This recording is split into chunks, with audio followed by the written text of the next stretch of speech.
দর্শক, এখন পর্যন্ত কিন্তু শিক্ষার্থীরা মূল ফটকের সামনে, স্কুলটির সামনেই অপেক্ষা করছেন এবং আমরা যেমনটি দেখেছি একটু আগেই যে অন্তর্বর্তীকালীন সরকারের একজন উপদেষ্টা আসিফ নজরুল তিনি কিন্তু এখানে এসেছিলেন এবং পরবর্তীতে শিক্ষার্থীদের সঙ্গে কথা না বলে আবারও সেখান থেকে কিন্তু ফেরত যেতে হয়। আমাদের সাথে কথা বলতে উনি আসেই নাই, যারা ভিতরে ছিল তাদের সাথে কথা বলছে, আমাদের সাথে বলেই নাই। আমরা তো দাবি ছিল যে সবার সাথে কথা বলবে, কিন্তু কয়েকজন কলেজ অথরিটি এবং উনি সিদ্ধান্ত নিয়েছে যে কয়েকজন সাথে কথা বলবে, সবার সাথে কথা বলবে না। কিন্তু কেন? এখানে তো প্রত্যেকের প্রতিনিধি, ওরা তো ঠিকভাবে লাশের খুঁজে দিচ্ছে না। শেষ পর্যন্ত গিয়েছে জানার জন্য টিচারদেরকে হাত তুলছে। যে জায়গায় আমাদের সামনে 30টার বেশি লাশ আমরা নিজেরা রেস্কিউ করছি সবার সাহায্যে, কিন্তু ওরা ওই জায়গায় কিভাবে বলতে পারতেছে 10 থেকে 12টা 15টা কিভাবে? সেনাবাহিনী দিয়ে অনেক বড় ভুল হয়েছে।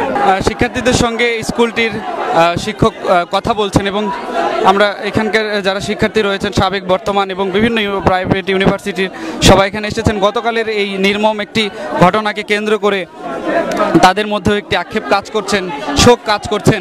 তারা এর সুষ্ঠু একটি বিচার দাবি করছেন এবং তাদের যে ছোট ভাই বোন এখানে নিহত হয়েছেন তাদের নিহতের সংখ্যা এবং আহতের সংখ্যা সেটি সবার জনসম্মুখে প্রকাশ করার দাবি কিন্তু তারা নিয়েই আজকে এখানে এসেছেন। আমরা এটা শুধু লাশের হিসাব জানতে চাইছি সেনাবাহিনীর কাছে। সেনাবাহিনী আমাদেরকে যেভাবে পারছে ওই মারছে। আমাদের একটা স্কাউট ক্যাপ্টেন ওরে মায়েরা বাথরুমে আটকে রাখছে। তাহলে এইসব মর্মান্তিক ঘটনা আমার ক্যাম্পাসে আমার কেন গায়ে হাত দিবে? আমি কি লাশের হিসাব চাইছি? এটা কি আমার দোষ? এটা কি আমার দোষ? আমি লাশের হিসাব চাইছি, তাহলে ওই আমার এখন লাশের হিসাব দিয়া তারপর এখান থেকে যাইতে হইব, এছাড়া বাইরে যেতে পারবো। একজন উপদেষ্টা হিসাবে, এখন রাষ্ট্রীয় উপদেষ্টা হিসেবে তার যেমন ব্যবহার হওয়া উচিত, যে ধরনের বক্তব্য দেওয়া উচিত সেই ধরনের বক্তব্য তারা দেয়নি।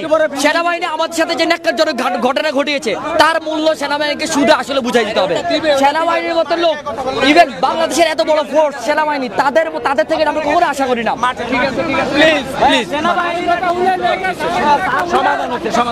আমাদের যে বিপিসারের উপরে লাঠিচার্জ করতে সেনাবাহিনী থেকে তো আমরা এগুলো আশা করি না।